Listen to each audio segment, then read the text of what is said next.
तो राहुल गांधी भी कमर कस चुके हैं, कह रहे हैं कि चलिए ठीक है, अब मंदिर आपने बना दिया है, हमारी श्रद्धा होगी तो हम बाद में जाएंगे। मैं सिर्फ एक बाइट करूंगी, भारत जोड़ो यात्रा में एमपी, छत्तीसगढ़ और क्या बोलते राजस्थान हारे हैं और न्याय यात्रा में पूरा हिंदुस्तान हारेंगे। ऐसे कैसे? लेकिन वर्चुअल मीटिंग हुई थी, देखा, ममता बनर्जी, उद्धव ठाकरे सब गायब है।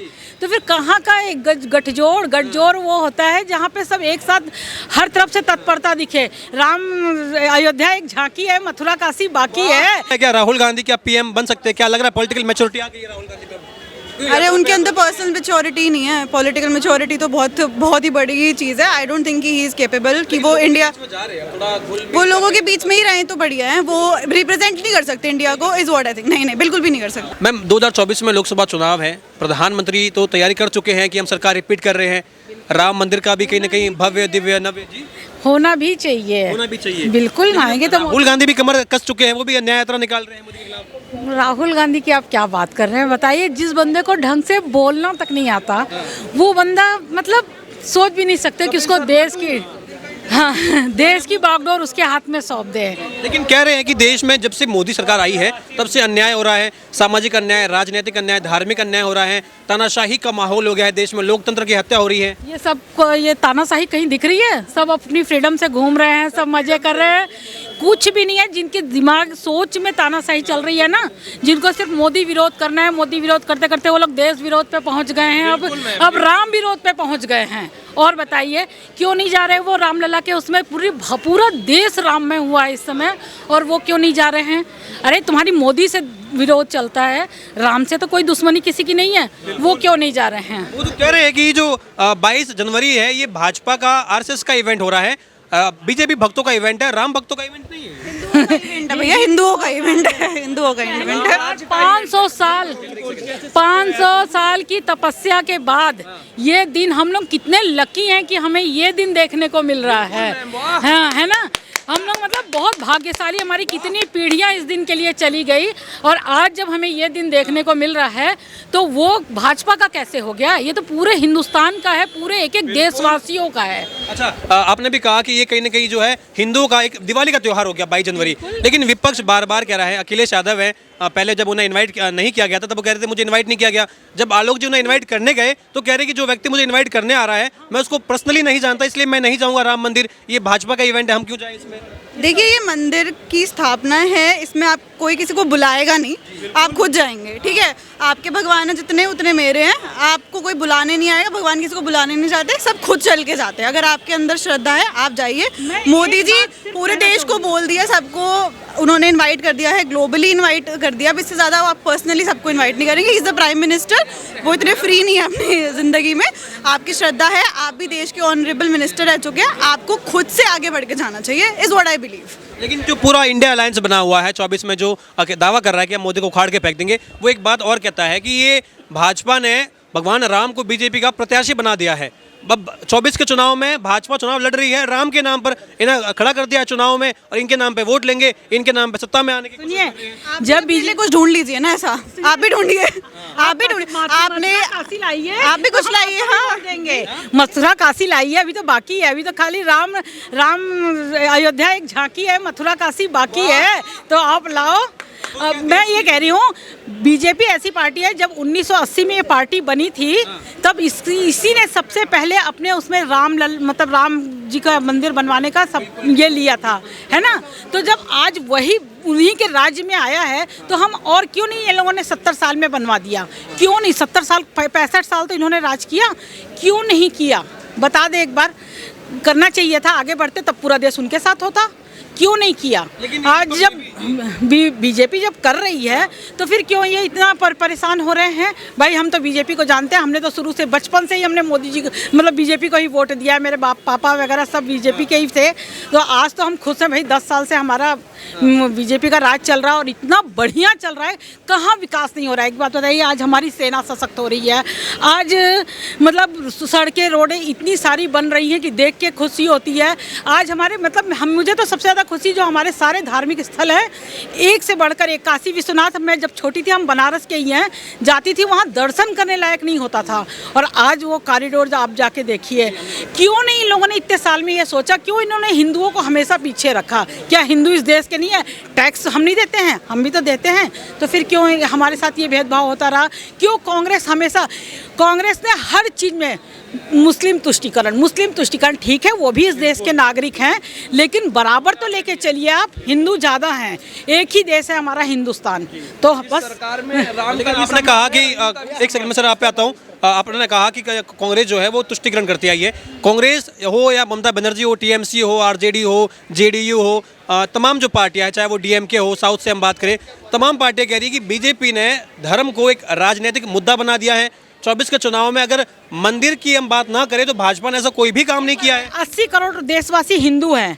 अगर कोई एक पार्टी, इन लोगों ने इतने सालों तक, ये लोग इफ्तार पार्टी करें तो वो सेकुलरिज्म है, और अगर बीजेपी हिंदू लोग के लिए बात कर दे तो फिर वो हो जाएगा हिंदू।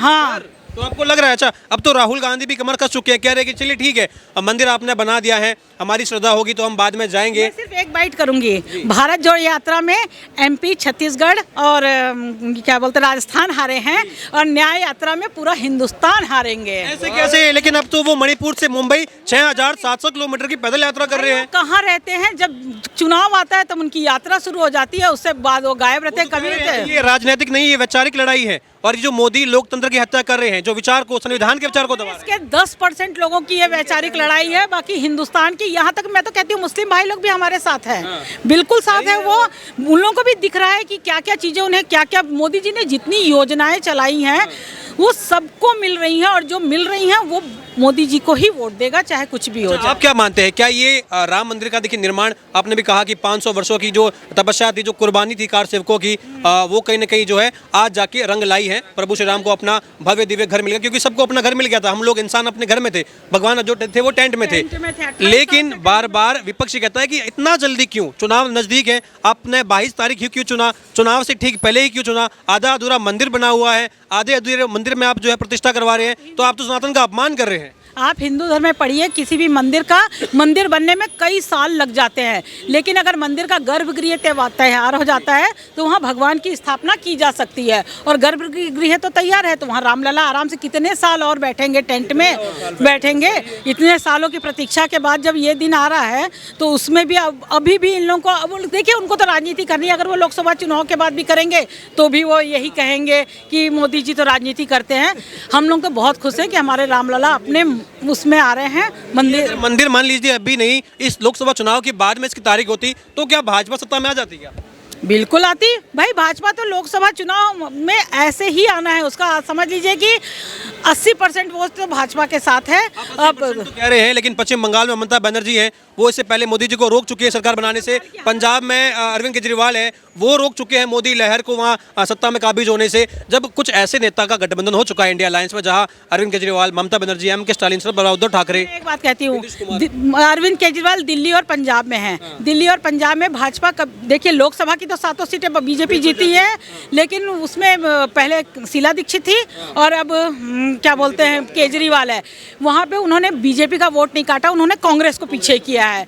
और अब पंजाब में भी यही हुआ हाल है, कांग्रेस का ही काटा है उन्होंने। पर्सनल मतलब बीजेपी का तो उन्होंने कहीं नुकसान क्यों नहीं। अभी गए थे छत्तीसगढ़ में, हर जगह उनको नोटा से भी कम वोट मिले हैं।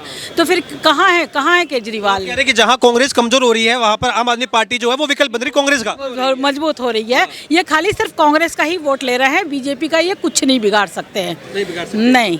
लेकिन इस बार गठबंधन है, जब ये तमाम नेता घेराबंदी कर चुके हैं। कल भी वर्चुअल मीटिंग हुई थी, देखा, ममता बनर्जी, उद्धव ठाकरे सब गायब है। तो फिर कहाँ का एक गठजोड़ वो होता है जहाँ पे सब एक साथ हर तरफ से तत्परता दिखे। यहाँ तो सब अपने वो चाहते वहाँ नहीं आए, मतलब झारखंड बंगाल में जो अधीर रंजन चौधरी हैं वो कह रहे हैं कि ममता बनर्जी तानाशाही कर रही है। नीतीश यादव इतने दिन से संयोजक बनने के लिए तड़प रहे थे और कल उन्होंने साफ मना कर दिया, क्योंकि उन्हें तो प्रधानमंत्री बनना है, वो संयोजक बन के क्यों रहेंगे। तो ठीक है, ये अभी बहुत चलेगा, लंबा चलेगा। मुझे तो लगता है लोकसभा चुनाव खत्म हो जाएगा और इन लोग आपस में ही गठजोड़ करते रहेंगे। राहुल गांधी इन सबसे हटके कुछ कोशिश कर रहे हैं। वो देखिए, जहां आपने ये कहा कि नीतीश कुमार का अपना एक मसला है, ममता मुझे राहुल गांधी का सिर्फ एक भाषण याद आता है। मैं उनके भाषण सुनती तो नहीं हूँ, मुझे सिर्फ उनका एक भाषण याद आता है कि वो जो क्या उन्होंने दिया था, पांडव तपस्वी होते हैं और ये जीएसटी लागू, वो ऐसा जीएसटी और ये जीएसटी लागू नहीं किया। सकते, उनकी सोच का लेवल कहाँ है भाई, वो आम जनता के समझ में नहीं आता। वो विदेश से पढ़े हैं तो अपनी पढ़ाई का उपयोग विदेश में ही करें। यहाँ पे हम हिंदुस्तानी मोदी जी की भाषा समझते हैं और हम मोदी जी को ही जानते हैं। आपको मैम लगता है क्या राहुल गांधी क्या पीएम बन सकते हैं? क्या लग रहा है पॉलिटिकल मैच्योरिटी आ गई है राहुल गांधी पे?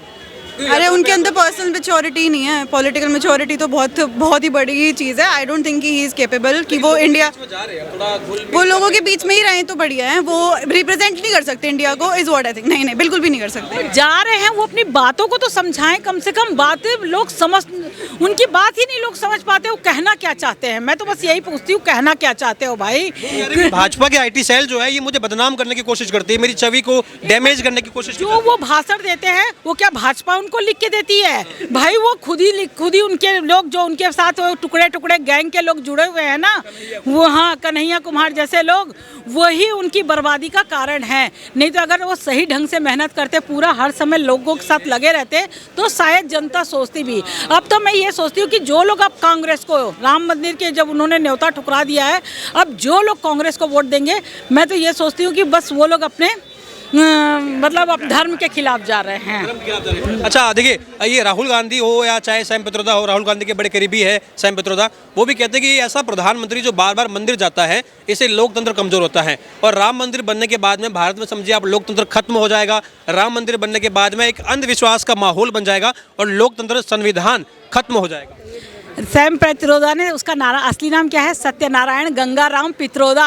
जिसने खुद ही अपने में से सत्यनारायण और गंगाराम हटा दिया है, तो वो अपने आप को विदेशी मान लिया है, तो उसका फिर देश की धरती पे बोलने का मतलब ही क्या है भाई? जब वो बंदा मतलब एक विदेशी मानसिकता में चल रहा है और यहाँ पे हम हिंदुस्तानी हिंदू अपने धर्म की मानसिकता पे चलेंगे और इनके बोलने से कुछ नहीं होता। रोजगार के क्षेत्र में काम हो रहा है, जो इतने सारे बन रहे हैं सब कुछ, उसमें लोग, अब अयोध्या मंदिर में आप देख लीजिए, इतने वर्कर वहाँ काम कर रहे हैं, वहाँ होटल बनेंगे, वहाँ पे सब कुछ बनेगा, वहाँ पे वो एयरपोर्ट बन गया, रेलवे स्टेशन, यहाँ लोग काम तो करेंगे ना, रोजगार तो सबको मिलेगा।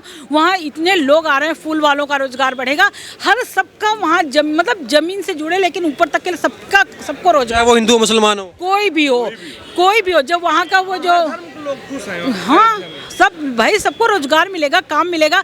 कोई भी तीर्थ क्षेत्र, अभी आप वहाँ चले जाइए काशी विश्वनाथ में, वहाँ पे देखिए कि वहाँ पे लोगों की भीड़, कितने करोड़ों लोग इस बार आए हैं दर्शन के लिए।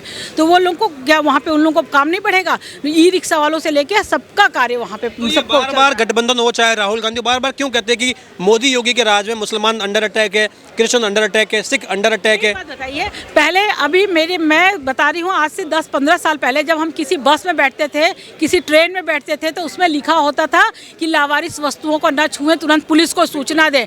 आज 10 साल में बता दीजिए कहाँ बम ब्लास्ट हुआ है?